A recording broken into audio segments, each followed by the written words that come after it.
What is up, people of YouTube land? I'm Awesome2464, you are my viewers, and this is my official review of Five Nights at Freddy's The Silver Eyes, the new and official Five Nights at Freddy's novel written by Scott Cawthon and some other author. I cannot remember her name at the moment. I know it's a she, though. Kira Breed Risley? I'm sorry, I don't know how to pronounce her name. There you go, by Scott Cawthon and Kira Breed Risley. Oh my gosh, I mean, well, according to Scott, it was supposed to be released on the 22nd of November, but we know how Scott gets, because he released it yesterday, as of recording this video, on December 17th, just randomly out of the blue, which is, we can expect that out of Scott at this point. So, I wasn't too surprised it was released early, but still, it still shocked me, because again, completely out of the blue. Anyway, story itself. This review will contain spoilers for the story, so if you haven't read it yet or want to read it, I would do it. I'll leave a link in the description to the Amazon Kindle page where you can buy it yourself. It's only pretty much $3. So yeah, there you go. All right. So basically, the story isn't told from like a guard's point of view. It's actually told through a girl named Charlie point of view. I mean, her name is Charlotte, obviously, but Charlie, that can be a girl's nickname. Anyway, so she's 17. This is 10 years after the murder of the 5 children at Freddy Fazbear's Pizza. And one of the kids, Michael, was actually her friend. And like there was a group of friends. Michael was in one of them. There was also Charlie. Let's see if I can remember all the names. Let's see. There was John. Okay, first that was Charlie, Michael, John, Jamal, Marla, Jessica, and I feel like I'm forgetting somebody. Well, I know there's Jason, Marla's little brother, but he was not part of their group. He was 1 year old at the time. Oh, Carlton. That's it. How could I forget about Carlton? Anyway, so yeah. So yeah, they were all friends, around 7 years old. Within that age, they were at Freddy Fazbear's Pizza. An interesting fact, Charlie's father, Henry, was the founder of Freddy Fazbear's Pizza and the creator of all the animatronics. So that means Charlie pretty much got access to everything. And yeah, they even joke about how there were perks of being friends with the manager's daughter. So yeah. So alright, so yeah. So basically, the murder happens. 5 children were kidnapped. The police even find a guy who they swear is him, the murderer, but they can't find the body, so they didn't have enough evidence. Long story short, he's free to walk. So yeah, that's really sucks and unfortunate. Anyway, so yeah, 10 years later, Michael's parents are setting up a scholarship in his honor. It was like some sort of art scholarship because he liked to draw and stuff all the time. So yeah, he had an art scholarship set up for him, and all of them came back to the town of Hurricane, Utah, which is where Freddy Fazbear's is.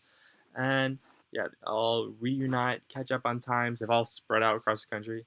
Then they get the idea to check out Freddy Fazbear's Pizza. So what they essentially do is go to the old location, and it turns out there's a shopping mall there. But then they turned out that the mall was half built, so it was never even finished in the first place. And on top of that, it was built around / on top of the old Freddy Fazbear's Pizza. So they find a way to sneak in and check out the old restaurant, and it's pretty much like how you would expect, like dust everywhere, broken stuff, just that creepy dark atmosphere. Yeah, so after staying there for the night, well, they didn't stay there for the night, but that night they went back to the motel, stayed there. Yeah, then there was the ceremony. Then that's when they meet Marla and Lamar, right? I don't know, it's either Lamar or Carlton they meet up with. And then, yeah, there's Jason, Marla's 11-year-old brother, who, Alright, so then that night, after the ceremony, they go back with the new people so they can check it out. Oh, and also in the mall, there's this security guard who keeps walking around to make sure teenagers don't get in to party or do drugs or whatever. But yeah, so they kind of avoid him every night. So yeah, so they go back to Freddy's. Then then they start messing with some of the electrical equipment because, okay, this is start pretty much what confused me. When they went to Freddy Fazbear's Pizza, the way they're describing the place, like they were talking about a carousel and arcades and stuff. So I was thinking FNAF 2, especially when they actually described Bonnie as bright blue. So I actually thought mentally, I was like, oh, so this is the FNAF 2 location, okay. But then they described Chica as in the same location of being bulky and like non-feminine, and you had the bib that said "Let's eat." So I don't know. That's still confusing on my part. And the layout of the building sounds really different than the FNAF 1 or 2 location. Like I don't know, maybe not the I don't know, because they do talk about how there were party rooms, individual party rooms, but then there was like conveniently no camera in the kitchen. The kitchen was pitch black, so it almost seems like it's like I don't know, it's like a mixture of FNAF 1 and 2. And another interesting thing, I don't know how I forgot about this. Apparently in this story, the murders took place in 1985. So the story told in the story it took place in 1995, which not too far from what we speculated, but still, it's just like, what the heck? How does this really fit in the timeline? I don't know. I mean, I'll get further into that later, but anyway. So then, anyway, Charlie starts getting some flashbacks about, like, a restaurant before Freddy Fazbear's Pizza. She said she doesn't really remember anything about, except that there was a yellow Freddy and maybe a bunny. Guess where that's going. So then, after digging through memories a little bit, and with John's help, they actually managed to find Fredbear's Family Diner, which is also abandoned, but there's nothing in it. Like, tables are gone, all that stuff. Uh, they do find some the animal costumes though, of Fredbear and Spring Bonnie, and that that's what helps Charlie trigger a memory that she actually had a twin brother. Yeah. I mean, keep in mind, Fred during the time of Fredbear's, I think she was around 3. So 3-year-olds don't have the best memory in the world, but they can remember some stuff. Or you, as an adult, can remember some stuff when you're 3 if you think hard enough. Anyway, that night, they go back to Fredbear's, find out there's a guard in front who looks like unusually pale. I wouldn't say sick, but he looks unusually thin and stuff like that. And his name is Dave, and he says, I keep people like you out. So then I think it was Charlie who offered just, you can come in with us to make sure we're not causing trouble. He's like, okay, sure. They all go back in, and then Dave starts like messing with some of the electronic equipment, and pretty much makes the robots dance and make the lights work, stuff like that. But then it starts getting like crazy, out of control, like the animatronics are like spazzing out and stuff like that. Then Dave conveniently disappears, and then I don't remember exactly how the situation came out, but Carlton ended up getting kidnapped by a yellow bunny, and Jason, the 11-year-old, witnessed this. So he's out there screaming, telling everybody, Bonnie took Carlton, Bonnie took Carlton, but they're just like, no, Bonnie is on the stage, and he was, and plus he can't move. So, yeah, so then they call the cops. This guy, Officer Dunn, he investigates the place. Well, tries to anyway. So they go out, they leave Carlton behind, because, that's exactly what you should do in these situations. You just leave your friend behind. They find this guy, Officer Dunn, who's around 20 or 21 the way he talks later on how he used to go to Freddy's. Yeah, so they go back to the mall and find him, but the entrance they were going into was just like bolted and chained shut. So, yeah, you can obviously imagine that's going to make them look bad. Yeah. So then they get Carlton's dad, who is actually the police chief, to try and help, but he's just like, "Oh no, Carlton pulls these pranks all the time. He'll be back, I promise." Well, then the kids buy this. They're like, "Okay, yeah, I'm sure he's just pulling a joke." So they stay at Carlton's dad's, aka Clay. He stays at Clay's house for the night, and yeah, but Carlton's not back. And then the next day, Officer Dunn is investigating the place. Yeah, no, he like goes back to Freddy Fazbear's Pizza, find the chains and the door unlocked. So he just walks in to investigate.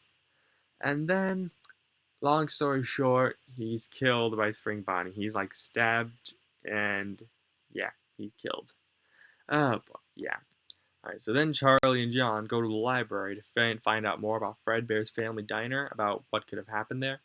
Because Charlie remembers having a little brother, but also remembers a yellow bunny taking him, like stealing him away.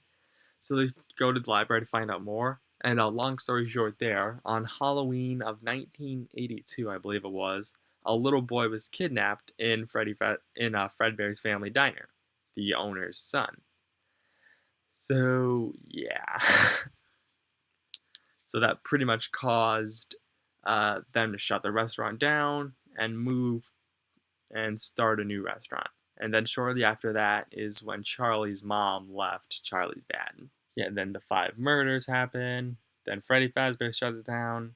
And in a sad twist, people speculated, or people thought, that Henry, the Charlie's father and the creator of the animatronics, they thought he was responsible for it, but they didn't have proof because he got no bodies. But he ended up killing himself.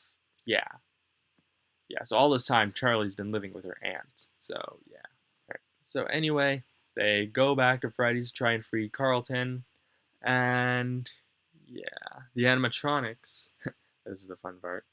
Yeah, this is when it actually feels like Five Nights at Freddy's because the animatronics actually do start moving and wandering around and start attacking stuff. So, this is when it actually starts feeling more like Five Nights at Freddy's. Yeah. So, basically, they break in. Oh, it's also revealed that the true killer is Dave, the night guard, who conveniently went missing, because Carlton wakes up from being knocked out in a springlock suit. I think it was a purple springlock suit. And then, yeah, Dave comes in a Spring Bonnie suit. So, yeah, I guess you can kind of see how that connects to Five Nights at 3. Yeah, Dave goes into details about the spring locks, how they can kill you if you're not careful. Yeah, so pretty much he's just saying you're in a death trap, just don't even bother. So anyway, yeah, the animatronics start moving around, start wandering, start attacking the kids. They eventually knock out Dave, tie him up, ask for information what the heck is going on. Dave pretty much says that that you're not getting out of here alive. The animatronics will find you and kill you because you're a grown up. Something along the lines of how ghosts forget easily. So in their mind, you're just another evil person. This is actually an interesting point. They were just like, well, why don't they just kill you? Because and Dave's like, because I'm one of them. Because he's always wearing the Spring Bonnie suit. So in their eyes, obviously, he's just another animatronic. Yeah. So anyway, big, I wouldn't say fight. The animatronics are there just fighting, and well, it looks like they're fighting, but it turns out they're actually looks like they're trying to protect them. Like, I mean, they come off as wanting to kill the teenagers, but they're actually trying to protect them. There's some like evidence that shows like they're just doing what they can to protect them. So yeah, I guess there's that nice little twist element to it. So eventually, Clay, Carlton's father, manages to get into the restaurant through the sealed door, and yeah, the trying to get the teenagers out. But then Dave grabs Charlie, says you're not getting out of here, that cliche stuff. And Charlie, who actually knows how the spring locks work because she's the inventor's daughter, she this is the line that gets me. She's like, "You want to be one of them? Fine, be one of them." So she pretty much like reaches into the suit or whatever, activates the spring locks, yeah, and then crushes the killer inside the Spring Bonnie suit. Yeah, so you can obviously see the parallel to Five Nights at Freddy's 3 there. So yeah, basically, Dave dies, and the 4 animatronics just drag his body away, then they all leave. And it's pretty much implied they're never coming back. Because it said, like, they all left Freddy Fazbear's for the final time. So, I don't know. So, I guess we probably won't figure out what happens, like what the heck they did with Dave's body and all that stuff, but oh well. Yeah. So I'd say it ended on a somber note or a good note because after that, Clay's father said he's gonna go back to get Officer Dunn's body because yeah, they did find Officer Dunn's body in the building. I probably shouldn't be smiling when I say that, but oh well. You guys know how weird and demented I am. Anyway. Yeah, so he goes back to get Officer Dunn's body. They said they're all just going to be leaving the next day. Then the story ends with Charlie going to a cemetery to visit her father and, was Sammy there? I don't know. Yeah, to visit her father's grave, and ends with a nice flashback of her whole family together. So, it, I'd say that was a really good ending. It definitely was a good ending, I would say, especially for a horror story, which honestly, that didn't have that much death in it. I mean, I kind of expected it going into it because, it's Scott Cawthon was involved in it, and we know he doesn't really like going too far with gore and violence and all that stuff. I mean, for something like Five Nights at Freddy's, stuff like that is inevitable. But I like how, even though it's a horror story that pretty much goes into detail about blood and cuts and killing stuff like that, it still felt somewhat like open to all readers. Like, I wouldn't say it was centered towards adults or teens. Okay, maybe it is because of like all the violence and stuff like that. But still, it's interesting for a horror story. It's like I wouldn't in no way say it's family friendly, obviously, but I mean, And honestly, there are only two instances I can really say they were like swearing slash bad words, because it's Scott Cawthon. He doesn't use that stuff, obviously, but there was like one scene in particular where Dave, the purple guy, was called a jackass and a bastard. Depending on who you ask, those aren't swear words slash bad words, but I grew up with them being swear words and bad words. So I mean, maybe it was different for you guys. Who knows? But that's the farthest I've got. That's the closest I've seen to swears in that story. Now, how this fits into the FNAF timeline? Honestly, I don't think it does. Like, either either this is taking place in a separate universe where it's like similar but different, or we were all completely wrong with how Five Nights at Freddy's works. And I'm gonna go with the first option on that one because Scott's pretty much claimed we've gotten pretty much everything right with the game's lore. So the fact that the murders of FNAF 1 would take place in 1984, 5, I mean that could be possible, but keep in mind the FNAF 2 location was open at the time. So I don't think that works all that well. Not to mention, again, the layout of the building seemed like a mixture of the FNAF 1 and FNAF 2 location. And then there was the giant human-sized blue Bonnie, which doesn't sound like Toy Bonnie too much. Yeah, again, then right next to the big, bulky Chica that says "Let's eat," not "Let's party." So it just doesn't feel necessarily like it doesn't seem to be matching the games exactly, which is weird because this book was made by the guy who created Five Nights at Freddy's. Like, the whole time I'm reading it, it just gave off that vibe of like seemed like a really well written fan fiction I found on Wattpad, but it's not. It's an adaptation created by the guy who created the source material. I mean, I'm not necessarily saying it's a bad thing, but it just seemed odd that the guy who created the game made a story based on said game that didn't seem to fully follow the story. I mean, again, for all we know, we theorists could be completely wrong about everything. I mean, at this point, Scott has said nobody's figured out the true story. I mean, that's pretty much what sparked the whole "it was all a dream" conspiracy. That's another thing. If this is actually true, if the uh, the Silver Eyes storyline actually is canon, then doesn't that just completely throw the dream theory out of the water? I mean, I don't think Scott's ever confirmed the dream theory. I'm pretty sure if Scott ever confirmed any theory, the entire internet would hear about it. So, yeah, I don't think Scott's confirmed the dream theory, but that's the theory that seems the most plausible with me at the moment. So, again, I think that's another reason I don't think the Silver Eyes actually fits with the timeline of Five Nights at Freddy's. But I mean, who am I to judge? I don't know this story. Oh, another thing I should talk about, the title, The Silver Eyes. Some people were speculating it could be about a specific animatronic, or maybe some speculated it could be about the security cameras.